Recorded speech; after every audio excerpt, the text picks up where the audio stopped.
Coming up on the machine that changed the world, two California kids lead the PC revolution. I was not designing a computer with any idea we'd ever start a company, ever have a product, ever be successful.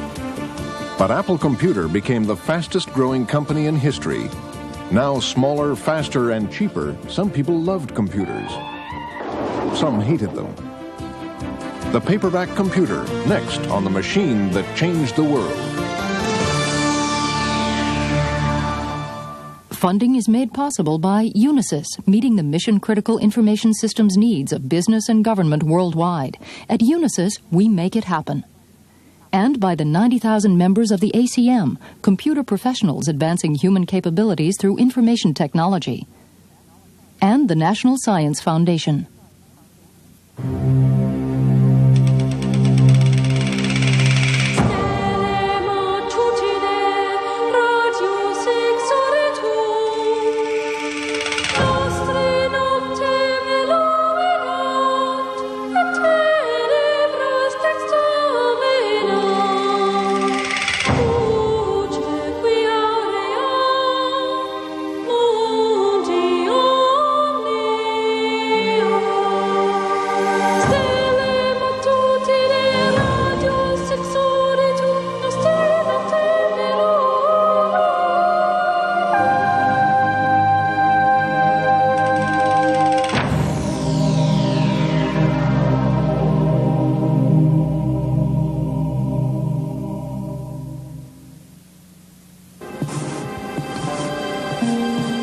The scribes of the Middle Ages who practiced the art of writing pioneered a medium which would become the very foundation of civilization. Yet for many centuries, access to the written word was confined to the few. Books were priceless, guarded by an attendant priesthood. A single volume had the value of a farm.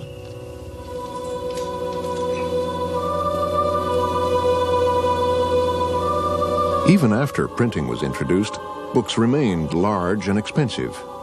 It seemed unlikely that they would ever become available to a wider public. The latest technology that came in at the end of the 16th century was the idea of the chained library, whereby books could be instantly accessible to anybody who visited the library, and by simply extracting a book with the chain just long enough for the book to be lowered from the case onto the desk in front of the reader.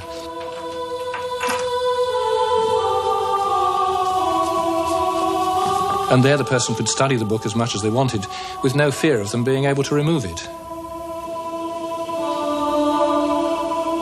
For books to become generally available, they had to lose their chains and become smaller and more affordable. Today, books are everywhere, written in hundreds of languages about thousands of subjects. Once the exclusive property of a small educated class, they have become the foundation of modern culture.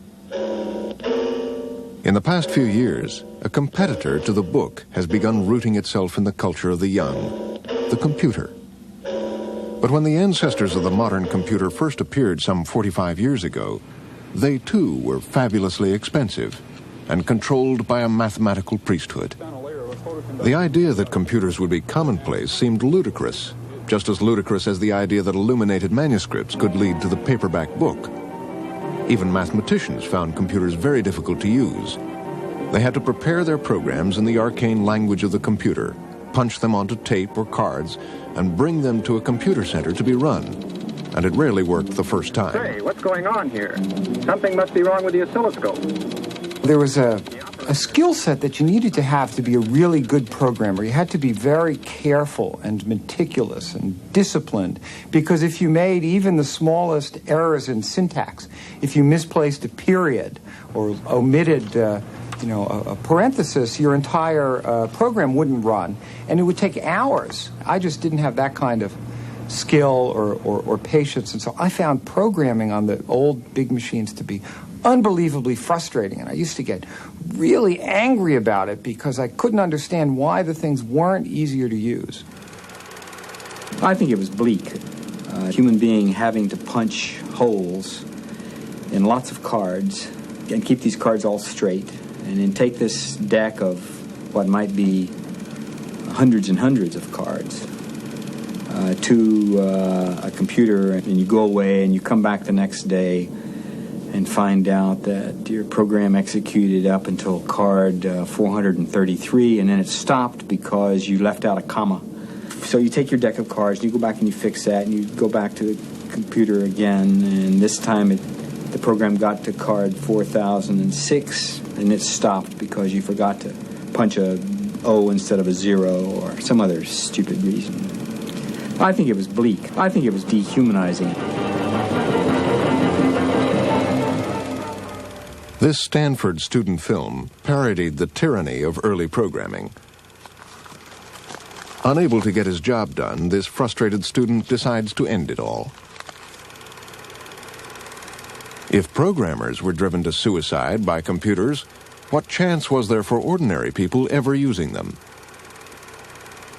Yet within a few decades, the image of the computer would be transformed.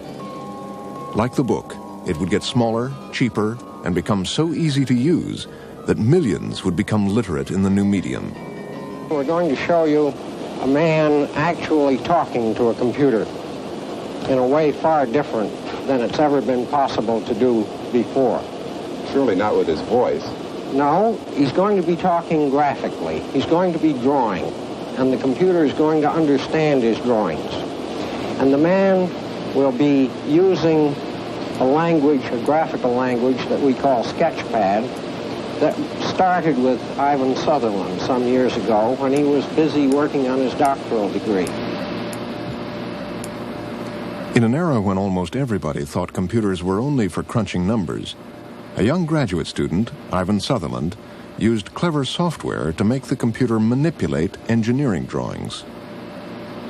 With Sketchpad, Sutherland created the field of computer graphics, and 30 years ago demonstrated the power of a whole new way of talking to the computer, interactive computing.